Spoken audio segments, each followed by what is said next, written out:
Assalamualaikum warahmatullahi wabarakatuh.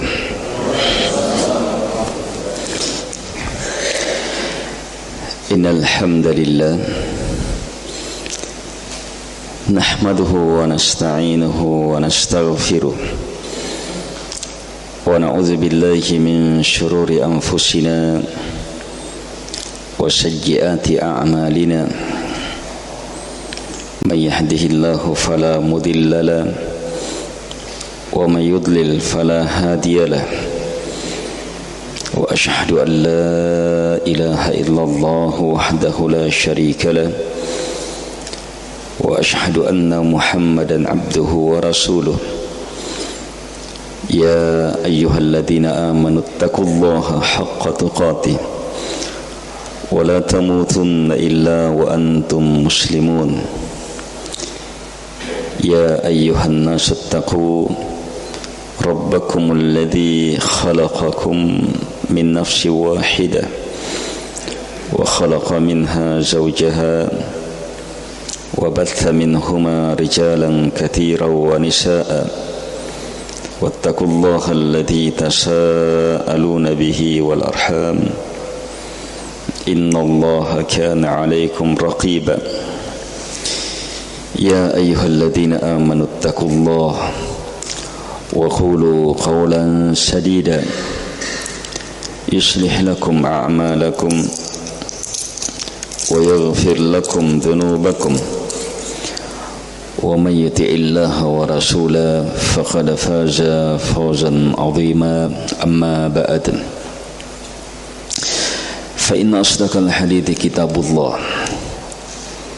wa khairal hadi hadi Muhammadin sallallahu alaihi wa ala alihi wasallam wa syarrul umuri muhdatsatuha wa kullu muhdatsatin bid'ah wa kullu bid'atin dhalalah wa kullu dhalalatin finnar.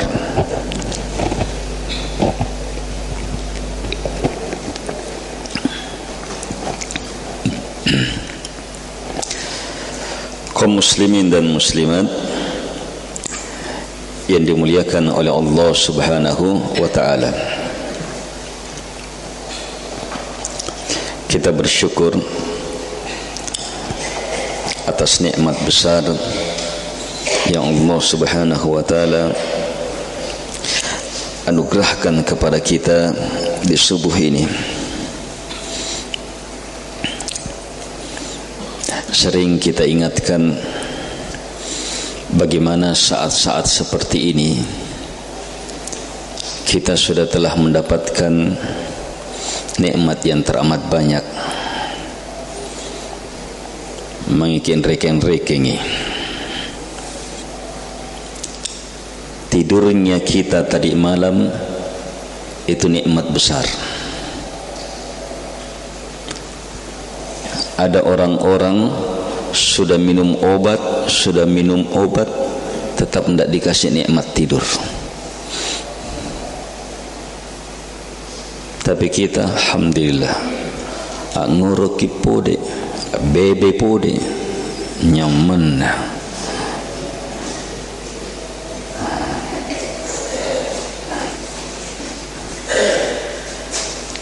Allah Subhanahu wa ta'ala berfirman, waj'alna naumakum subata, dan kami jadikan tidurnya kalian subata, sesuatu yang betul-betul menenangkan kalian, mengistirahatkan kalian.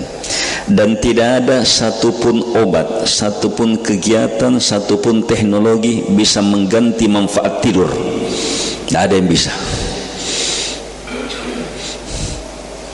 Dan tidur bukan maunya kita, tapi pemberian Allah Subhanahu wa ta'ala. Lebih besar dari nikmat tidur, kita hidup kembali, bangun kembali. Kalau Allah tahan isdet miki, kalau tidak dikasih bangun sudah mati sudah itu. Tapi Allah kasih lagi nikmat kita, dikasih bangun. nikmat hidupnya kita milaki, bangun sih. Itu nikmat sangat diharapkan oleh jutaan manusia di alam kubur. Kalau bisa dibeli itu, mereka akan korbankan segalanya supaya dapat nikmat hidup itu.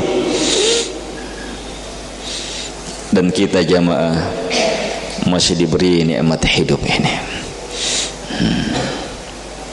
Lebih besar lagi dari itu, kita dikasih bangun, langsung apa? Yang terfikirkan sembahyang, masigi, langsung itu. Neto dan tahu bangun ni, balak na tahu niak balak na sentere atau apa? Pasara ergi balu-balu atau ke kebunnya, sawahnya, atau mungkin rumah waletnya dan seterusnya. Itu langsung dalam fikirannya. Kita masih sembahyang. Itu jamaah menunjukkan, insyaallah taala menunjukkan kita termasuk orang yang 1 dari 7 yang akan mendapatkan naungan khusus di akhirat. Rajulun qalbuhu mu'alliqum bil masjid. Lelaki yang hatinya terikat dengan masjid. Hati jamaah, hati itu kalau kita mau tahu di mana terikatnya, salah satunya adalah apa yang ada dalam fikirannya pun membangun nih. Bangun dia, kan kosong fikiran, langsung masih sembahyang. Itu berarti itu yang terbesar itu di dalam. Dan Allah beri itu kepada kita. Tapi ingat jamaah, tidak semua orang yang mau ke masjid bisa sampai di masjid. Kita napa batu ki karenta sampai kita di masjid. Allah bukan hanya beri keinginan, tapi beri juga kekuatan, beri kesehatan, beri kesempatan, dan Allah takdirkan kebaikan besar ini untuk kita. Al-ikhwa wal akhwat rahimakumullah.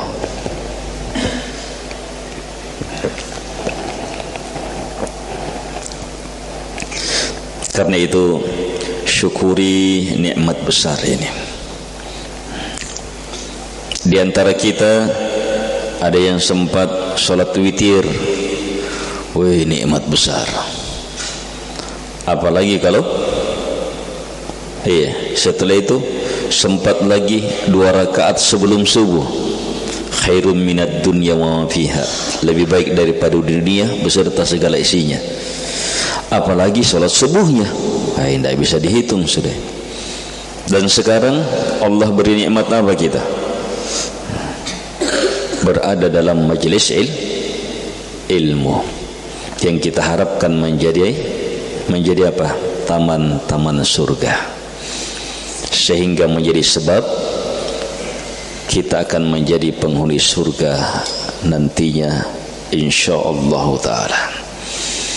Kaum muslimin dan muslimat yang dimuliakan oleh Allah Subhanahu wa taala.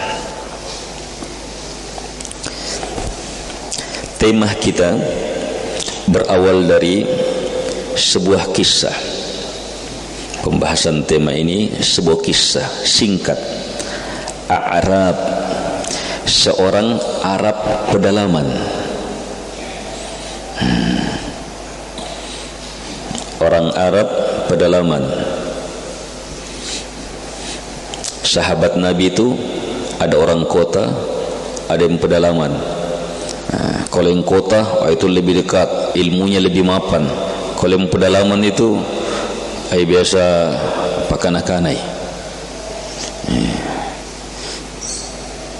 Kadang juga datang, takmir di Masihi kah? Kadang juga datang, khutbah Nabi langsung berdiri, menteng bicara, ya Rasulullah, mati semua ini, tanaman ini, tidak ada air ini, pada saya kewangi kerain, mintalah kepada Allah Subhanahu Wa Taala supaya diturunkan hujan. Maka Nabi angkat tangannya, belum keluar orang sudah hujan. Tapi Arab yang datang ini, lihat, walaupun Arab ini lihat bagaimana hebatnya Islam itu. Dia datang bertanya, ya Rasulullah, bagaimana dengan orang yang mencintai sebuah kaum, tetapi dia tidak bisa beramal seperti amalannya mereka.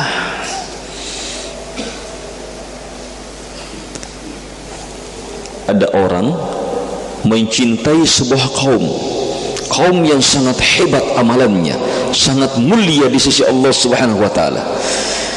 Orang ini sangat mencintai mereka, tapi dia tidak bisa beramal dengan amalan itu. Maka Nabi sallallahu alaihi wasallam mengatakan, al-mar'u ma'a man ahabba yaumal qiyamah. Seseorang akan bersama dengan siapa yang dia cintai pada hari kiamat. Anas bin Malik, sahabat Nabi, termasuk paling banyak haditsnya sampai kepada kita, itu mengatakan, tidak ada kebahagiaan setelah Islam ini mengalahkan kebahagiaan dari hadits ini. Sebab haditsnya apa? Seseorang akan bersama dengan siapa yang dia cintai pada hari kiamat. Dan kata Anas, saya sangat mencintai Nabi, saya sangat mencintai Abu Bakar, saya sangat mencintai Umar. Kalau begitu, saya akan bersama mereka di hari kiamat. Ini jamaah, coba lihat, pertanyaan ini muncul dari siapa? Arab, yang menunjukkan bahwa apa? Islam yang Nabi tanamkan, pahamkan, itu sudah masuk ke seluruh pelosok negeri, ke gunung-gunung, sampai di Arab, pedalaman Arab.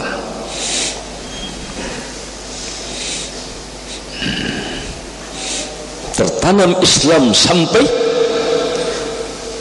tertanam kekuatan kecintaan yang sangat hebat kepada Nabi sallallahu alaihi wasallam dan para sahabatnya.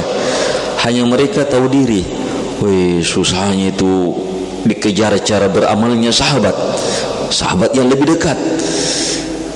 Tapi mereka punya kejujuran, sangat mencintai Nabi dan para sahabatnya.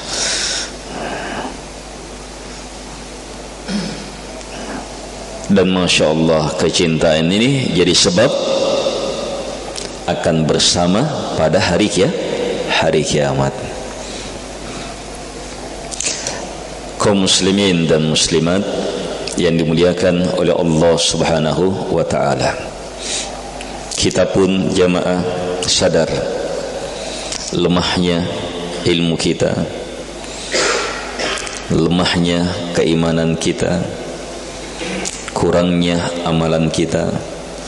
Tapi jangan perparah dengan lemahnya cinta kita kepada Rasulullah sallallahu alaihi wasallam, kepada para sahabat, kepada para pemuka kaum muslimin yang Allah Subhanahu wa Ta'ala jadikan sebab-sebab dalam kebaikan besar. cinta kepada Nabi sallallahu alaihi wasallam, kepada para sahabat adalah cinta yang merupakan hasil karena cinta kepada Allah Subhanahu wa ta'ala. Itu pangkal seluruh cinta yang benar, cinta kepada Allah Subhanahu wa ta'ala. Allah yang paling dia cintai, Allah yang paling dia harapkan, Allah yang paling dia takuti, sehingga dia bilang la ilaha illallah. Tidak ada yang berhak untuk dibesarkan, diagungkan, dicintai, diserahkan padanya ibadah kecuali hanyalah Allah Subhanahu wa ta'ala. Disinilah pangkal cinta itu.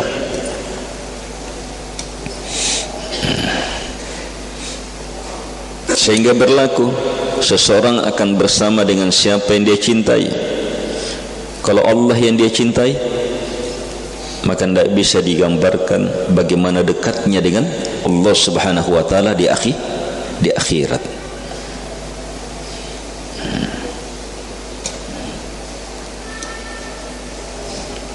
Hanya jamaah, cinta ini perlu pembuktian. Perlu pembuktian. Orang Arab bilang, menyinggung orang-orang yang mengaku cinta tapi balle-balle je. Idza ishtabakat dumu'u fi khududin tabayyana man baka mimman tabaki wa kullu yad'i waslan bilayla wa layla la tuqirru lahu bidaki. Jika air mata telah menetes di pipi, maka jelaslah siapa yang betul-betul menangis, siapa yang pura-pura. Semua orang mengaku punya hubungan dengan si Laila, tapi Laila tidak pernah mengakui kedekatannya. Ini biasanya orang Arab gunakan menyindir orang yang mengaku-ngaku tapi tanpa pembuktian. Cinta terbesar yang menjadi pangkal seluruh cinta adalah cinta kepada Allah Subhanahu wa ta'ala. Ini jamaah harus dibuktikan dengan satu-satunya pembuktian. Dalam ayat yang dikenal dengan nama ayatul mihnah, ayat pembuktian, ayat ujian,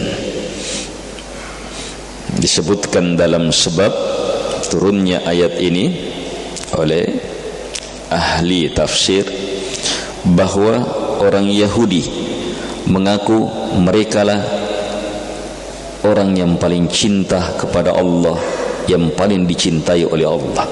Orang Nasara juga bilang kami. Sampai-sampai mereka bilang apa? Nahnu abna'ullah, kami anak-anak Tuhan.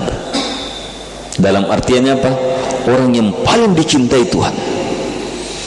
Orang kafir Quraisy tidak mau ketinggalan. Mereka bilang nahnul humus, yang artinya kami anak-anak Tuhan juga, orang yang paling dicintai oleh Allah Subhanahu wa ta'ala. Nabi dan para sahabat kaum muslimin juga seperti itu, jelas. Maka turun ayat, qul, sampaikan, in kuntum tuhibbunallah, jika kalian mencintai Allah Subhanahu wa ta'ala, fattabi'uni yuhibbukumullah wa yaghfir lakum dhunubakum wallahu ghafurur rahim. Jika kalian mencintai Allah Subhanahu wa ta'ala, maka ikuti saya. Siapa saya? Nabi Muhammad sallallahu alaihi wasallam. Allah langsung suruh, jika kalian cinta kepada Allah, maka ikuti saya, utusannya, orang yang paling dicintai oleh Allah Subhanahu wa taala. Lihat hasilnya, yuhibbukumullah, Allah pasti cintai kalian, dibalas cintanya. Wa yaghfir lakum dzunubakum, Allah pasti ampuni dosa-dosa kalian. Kemudian ditutup dengan mengingatkan dua nama Allah yang semakin memastikan dua janji ini. Wallahu ghafurur rahim, dan sungguh Allah maha memberi ampunan lagi maha merahmati. Kalau begitu pasti dirahmati, pasti dicintai, pasti diampuni, sebab Allah memang Al-Ghafur Ar-Rahim. Al-Ghafur Ar-Rahim. Ini ayat luar biasa nilainya. Ini ayat semua orang bisa ukur dirinya, dan tidak ada yang bisa lari dari ukuran ini.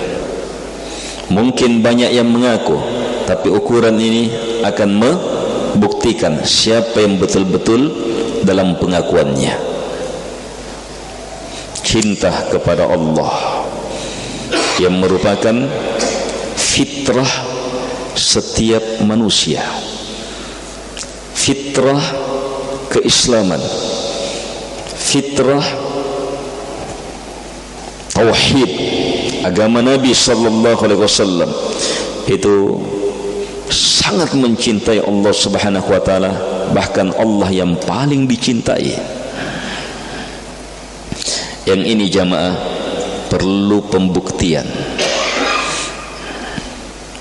Pembuktiannya hanya satu saja. Fattabi'uni, ikuti saya, kata Nabi sallallahu alaihi wasallam. Nabi diperintah oleh Allah Subhanahu wa taala. Tidak ada jalur lain, hanya satu cara, ikut Nabi sallallahu alaihi wasallam. Maka lihat hasilnya, cinta terbalas. Allah cintai kita. Weh, apalagi yang dicari? Kalau Allah sudah cintai, seseorang akan bersama dengan siapa yang dia cintai pada hari kiamat. Dan yang namanya manusia tidak luput dari kesalahan. Tapi kalau orang sudah dicintai, maka apa? Kesalahan itu teramat gampang untuk diampuni. Makanya wa yaghfir lakum dzunubakum. Bukan sekedar Allah balas cintai kita, tapi Allah Subhanahu wa taala pastikan Allah akan ampuni dosa-dosa kalian.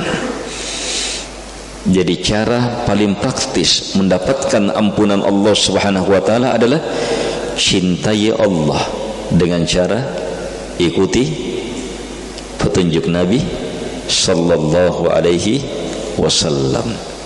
Gampang sekali. Asam bayangke bagaimana Nabi sholat,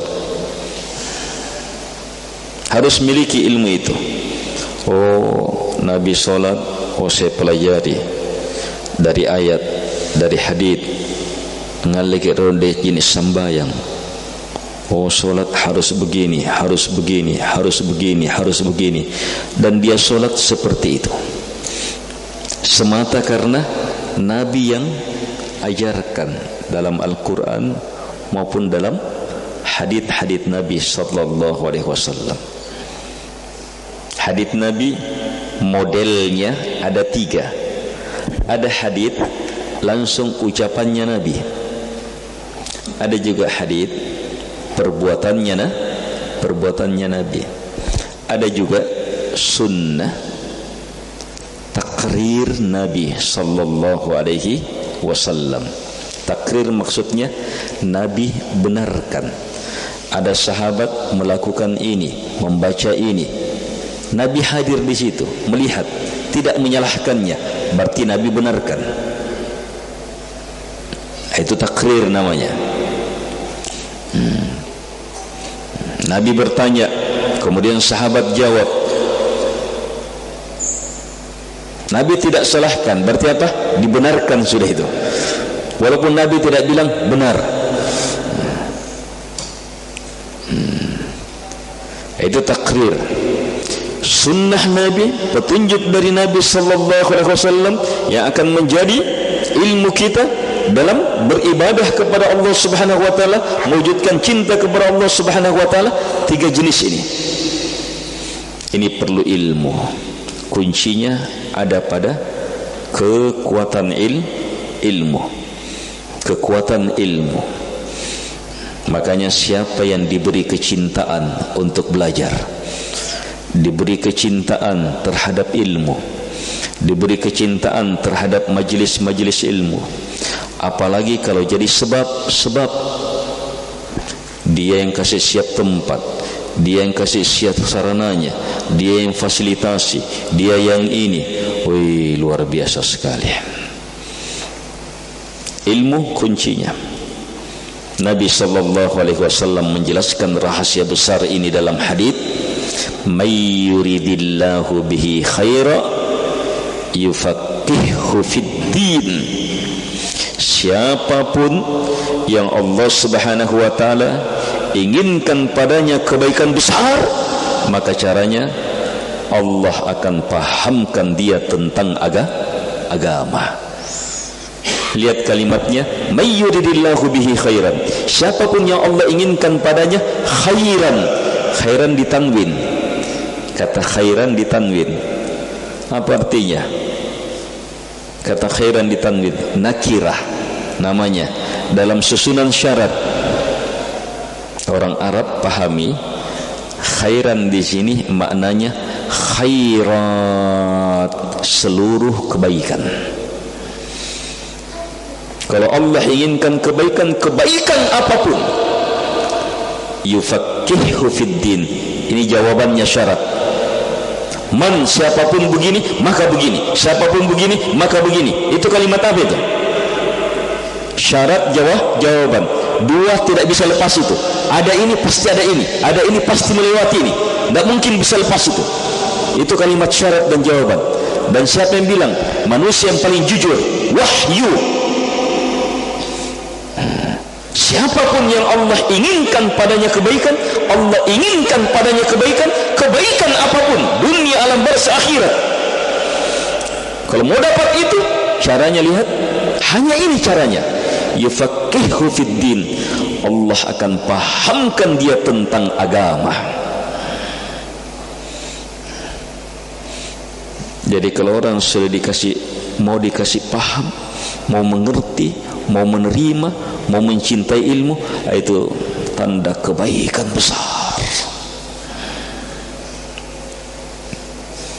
Ada kisah yang disebutkan oleh beberapa ulama. Kalau yang nampak dari kisahnya, yang mengisahkan adalah seorang ulama, diambil dari bapaknya, kakeknya ini yang ketemu dengan kakeknya yang ketemu dengan pelaku kisah ini, dan bapaknya kakeknya ulama juga. Kejadiannya di Dimashq,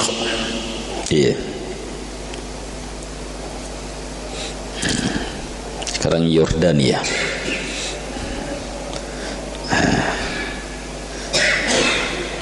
Penggali kubur dipesan, ada mayat, maka dia gali. Seorang ibu, ada anaknya, dia gali kuburlah. Si penggali kubur, tidak lama datang mayat. Si penggali turunkan. Saat dia letakkan, dia mau tutupi, maka dilihat hamparan surga, pemandangan yang sangat indah.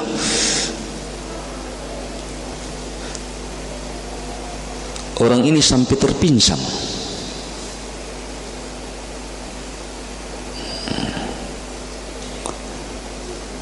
Tidak sadar dia, orang-orang kasih naik cepat, dilanjutkan pemakamannya. Begitu sadar ditanya, kenapa? Katanya, saya melihat sesuatu yang sangat luar biasa indahnya. Berlalu peristiwa itu. Tidak lama kemudian, datang lagi wanita itu, pesan lagi, digalikan lagi, dikubur lagi. Seperti kejadian itu, terhampar lagi hamparan yang sangat indah. Hanya di sini dia tahan sudah, tidak sampai pingsan sudah. Segera dia selesaikan. Kemudian cepat-cepat dia cari si wanita ibu itu. Dia ceritakan, saya melihat begini-begini. Kamu yang dulu juga bawa yang jenazah yang pertama. Begini-begini kisahnya. Kenapa? Apa itu? Maka ibu mengisahkan bahwa yang pertama itu anaknya, penuntut ilmu. Penuntut ilmu. Orang yang cinta ilmu, senantiasa mempelajari ilmu. Yang kedua, anaknya juga kerja, tapi kerjanya membiayai anaknya yang satu menuntut ilmu. Lihat jamaah, bagaimana Allah muliakan ibu dengan dua kemuliaan tak tertandingi. Anaknya jadi penuntut ilmu atau jadi pendukung ilmu. Sama dengan kisah dua orang bersaudara di zaman Nabi, sahabat Nabi. Satu melazimi majelisnya Nabi, hadir di majelisnya Nabi. Yang satunya lagi bekerja. Hanya suatu hari yang kerja ini mengeluh kepada Nabi, ya Rasulullah, ane sari batang konne angan reji bawang. Nakken ninjama ya. Maka Nabi sallallahu alaihi wasallam menjelaskan, la'allaka turzaqu bi. Kamu justru dapat rezeki melalui dia. Rezekimu itu justru lancar karena uangmu masuk ke sini dia. Itu ilmu jamaah. Allah turunkan lengkap dengan apa? Jalur rezeki yang pasti. Itu di dunia, bagaimana di alam barzah, bagaimana rezeki yang sebenarnya di akhirat. Jadi wujudkan cinta dengan apa? Ini pintunya. Ini langkah pertama, harus miliki betul ini. Jadilah penuntut ilmu, mencintai ilmu.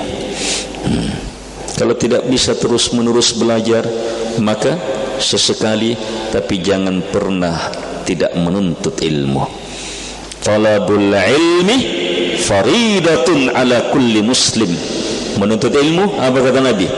Faridah, kewajiban besar bagi setiap muslim. Kalau wajib bagi setiap muslim, fardu apa namanya? Fardu ain.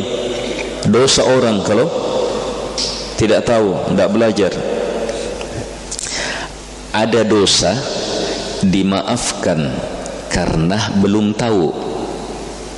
Iya, dia lakukan, dia berdosa karena belum tahu, tapi tetap berdosa kalau dia tidak tahu. Kenapa tidak mau belajar? Sebab menuntut ilmu fardu ain. Harus belajar, harus terus belajar, harus terus belajar. Karena apa?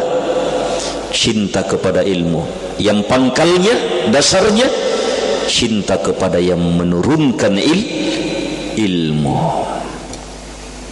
Rahmat Allah jamaah, semuanya rahmat Allah itu semua orang mau. Nikmat Allah itu semua orang mau. Kasih sayangnya Allah itu semua orang mau. Tapi tahukah kita jamaah, rahmat, nikmat yang paling besar yang Allah Subhanahu wa taala beri? Coba baca surah Ar-Rahman. Ar-Rahman, memang nama surahnya Ar-Rahman, yang setiap ayatnya satu di fabi ayyi ala'i rabbikuma tukadziban, maka nikmat manakah dari nikmat-nikmat Tuhanmu yang kalian dustakan? Langsung menyadarkan jin dan manusia akan besarnya nikmat Allah Subhanahu wa taala. Dalam surah ini lihat awalnya Ar-Rahman.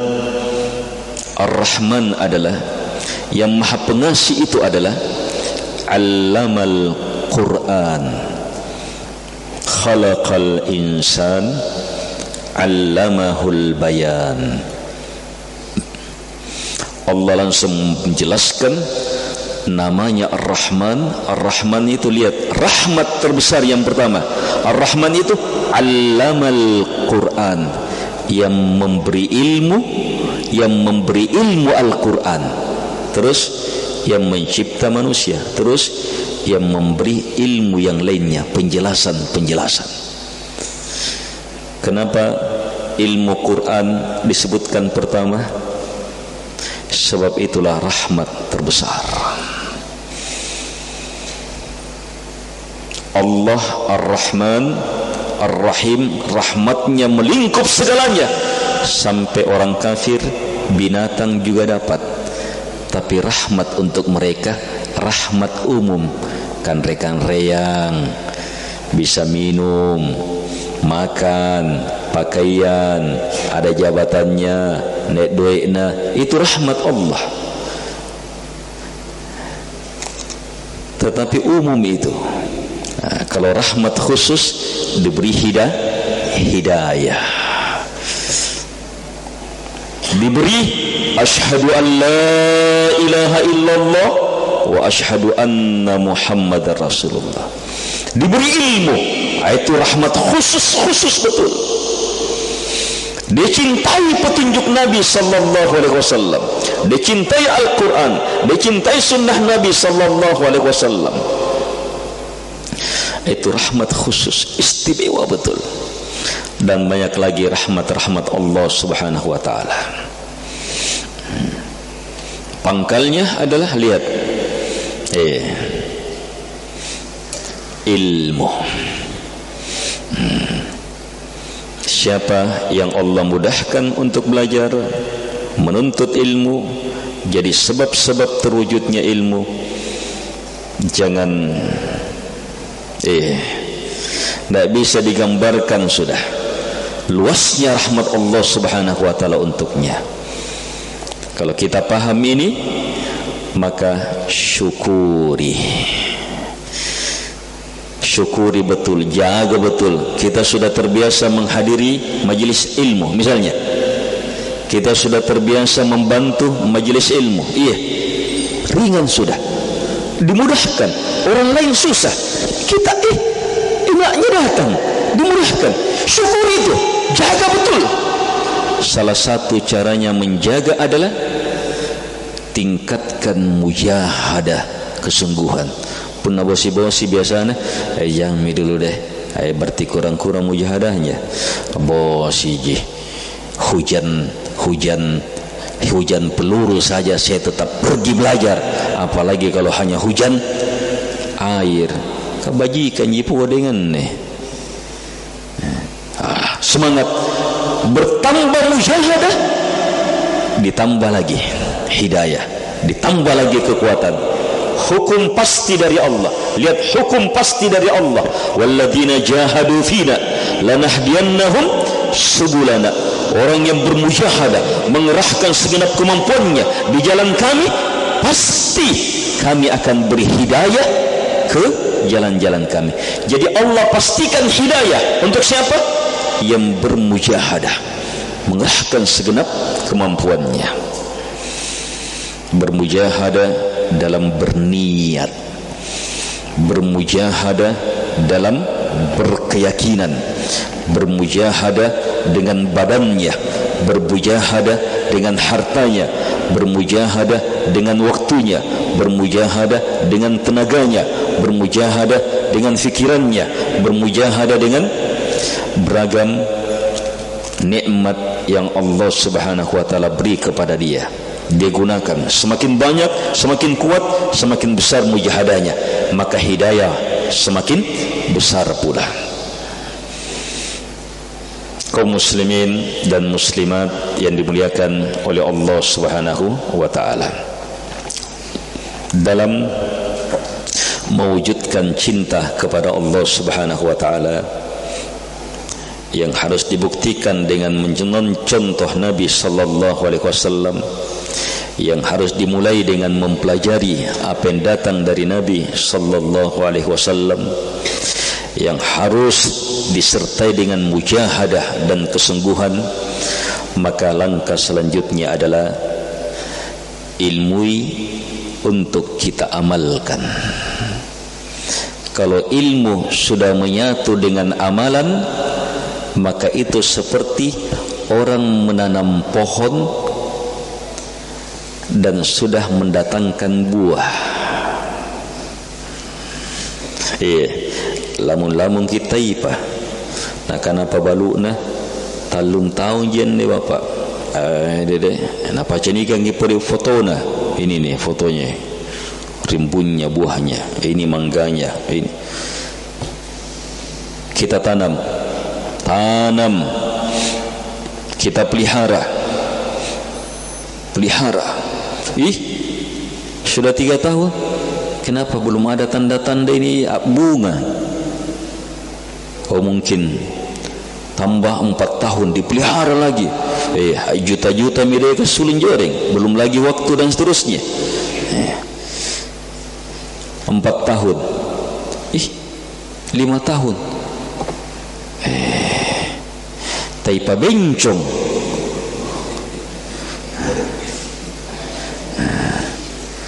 Ternyata tertipu dia.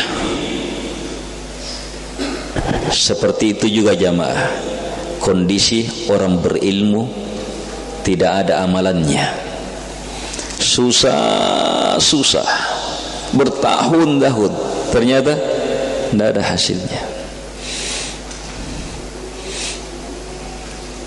Semua kita mau kalau kita tanam dan mendatangkan hasil.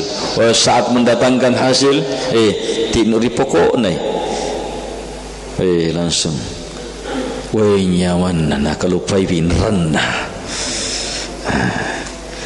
Nikmat sekali itu. Jangankan kita rasakan, sekedar kita kasih dia orang saja. Orang lihat, bajikna nunnianu, bajikna, kita sudah rasakan nikmat. Seperti itu ilmu ketika menyatu dengan amalan, bahkan lebih. Disitulah kemuliaan. Tapi kapan ilmu tidak menyatu dengan amalan, maka seperti pohon tanpa hasil, bahkan seperti pohon yang justru menjadi sebab bencana bagi pemiliknya. Tumbuh pohonnya, ternyata dari pohon itu muncul ular, jadi sarang ular. Anaknya mati karena itu, dianya juga mati karena itu. Ilmu bisa seperti itu jamaah, kalau tidak digunakan menghancurkan orangnya. Makanya orang Yahudi kenapa lebih sesat daripada orang Nasara? Sebab orang Yahudi dikenal ilmunya lebih, orang Nasara dikenal apa? Semangat beribadahnya lebih, tapi tanpa ilmu. Orang Nasara ilmunya banyak, tapi tanpa amalan. Untuk orang Yahudi Allah sifati dengan apa?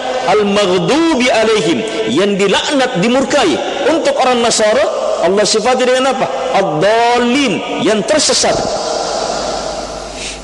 Semuanya tersesat, semuanya dimurkai, tetapi sifat dominan murka untuk orang Yahudi, dan itu lebih mengerikan. Kenapa? Sifat Yahudi berilmu tanpa beramal. Nasara woi semangat beramal, tapi benar ku tanai apa batuan anu nyamang nakana nungku tidak ada dalilnya. Muslim as-sirat al-mustaqim, jalannya lurus, tafsirnya jalan ilmu yang menyatu dengan amalan, jalan amalan yang dasarnya adalah ilmu dan amal. Itulah tafsir as-sirat al-mustaqim. Dan itu gampang sekali, praktis sekali ini ilmu, bukan sesuatu yang susah. Ilmu amalkan, amalkan. Ada ilmu yang memang harus segera diamalkan, tidak boleh tidak. Ilmu-ilmu dalam mengenal Allah, ilmu tentang la ilaha illallah wa anna muhammadar rasulullah, ilmu tentang salat, memang harus itu diilmui cepat, segera, dan harus diamalkan. Sebab itulah keislaman kita. Ada ilmu-ilmu ya jadi kekuatan. Nanti amalannya kalau ada kemampuan, ilmu tentang haji dan seterusnya. Ada ilmu-ilmu juga fardu ain untuk orang tertentu. Misalnya pabaluk-baluk di pasar, perdagang besar kecil, pagandeng lompo, pagandeng kontainer, kan pagandeng asing. Pedagang masuk ke pasar itu perlu ilmu perdagangan dalam Quran dan Sunnah. Ya mungkin guru anak muda yang tidak masuk, dia belum perlu ilmu itu. Tapi kalau pedagang hukumnya fardu ain, dosa kalau. Makanya Umar radhiyallahu anhu, Umar buat aturan, tidak boleh yang berdagang di pasar kami kecuali orang punya ilmu berdagang. Para ulama sekarang mempermudah, kumpul ilmu-ilmu tentang perdagangan, muncul kitabul buyu', kitab jual beli, kitab untuk jual beli, itu diilmui. Orang yang mau menikah itu ilmunya fardu ain sebelum menikah. Kalau yang belum menikah belum fardu ain, kan belum dipakai. Tapi kalau sudah mau menikah, fardu ain sudah. Jadi ada ilmu-ilmu fardu ain dalam kondisi tertentu, tapi ada ilmu fardu ain untuk semuanya dalam kondisi apapun juga. Ilmu tentang la ilaha illallah wa anna muhammadar rasulullah, tentang rukun Islam, iman, tentang salat, puasa, zakat, haji, tentang umrah yang belum pernah, tentang akidah, perkara-perkara akidah, ilmu-ilmu seperti di jamaah fardu ain. Paling masuk dalam hadits Nabi, talabul ilmi faridatun ala kulli muslim. Menuntut ilmu adalah kewajiban besar bagi setiap muslim. Semoga Allah Subhanahu wa taala menjadikan kita seluruhnya ke dalam golongan hamba-hambanya yang mampu mendengarkan kalimat-kalimat baik dan mengikutinya dengan sebaik-baik pengikutan. Dan semoga Allah Subhanahu wa taala senantiasa menuntun kita untuk terus menerus mempelajari agama Allah Subhanahu wa taala guna kita amalkan. Saya tutup dengan mengingatkan bahwa kalau kita sudah miliki dua ini, maka selamat sudah. Tapi mau lebih selamat, maka jadi sebab tersebarnya ilmu. Apalagi bagi orang yang menjadi tanggungan kita, anak, istri kita. Kalau kita miliki itu, tinggal sabar dan pegang terus dengan doa. Sabar di atas itu, belajar, beramal, dakwahkan, sabar terus, minta kepada Allah supaya dikokohkan di atas ini. Minta, ya muqallibal qulub tsabbit qalbi ala dinik. Wahai yang membolak-balikkan hati, kokohkan hatiku di atas agamamu. Apa artinya di atas agama? Itu penafsirannya yang membuat doa hebat ini berkurang. Kokohkan hatiku di atas agamamu, di atas ilmu, di atas keimanan, di atas amalan, di atas, perluas maknanya itu supaya hasilnya semakin banyak. Minta, sebab doa adalah kekuatan kita. Di awal, pertengahan amalan, di akhir amalan, dalam kondisi tenang, apalagi dalam kondisi gawat, doa adalah kekuatan kita. Terus berdoa, terus meminta. Apalagi kita meminta kepada Dia yang kita cintai, yang kita besarkan, yang kita muliakan, Allah Subhanahu wa ta'ala. Semoga bermanfaat. Allahumma inna nas'aluka bi anna lakal hamd la ilaha illa antal mannan badi'us samawati wal ard ya dal jalali wal ikram ya hayyu ya qayyum. Allahumma inna nas'aluka bi anna nashhadu annaka antallah la ilaha illa anta al-ahadus samad alladzi lam yalid wa lam yulad wa lam yakul lahu kufuwan ahad. An tarzuqana ilman nafi'a wa amalan mutaqabbala wa qalban khashi'a wa da'watan mustajabah wa rizqan tayyiba. Allahumma inna nas'aluka fi'lal khairat wa tarkal munkarat wa hubbal masakin wa an taghfira lana wa tarhamana wa idza aradta bi'ibadika fitnah faqbitna ghaira maftunin. Allahumma inna nas'aluka hubbak wa hubba man yuhibbuk wa hubba amali yuqarribuna ila hubbik innaka antas sami'ul alim wal jawadul karim. Wa sallallahu ala Muhammad wa ala alihi wa sahbihi wa sallama tasliman katsira. Wa akhiru da'wana alhamdulillahi rabbil alamin. Wassalamu alaikum warahmatullahi wabarakatuh.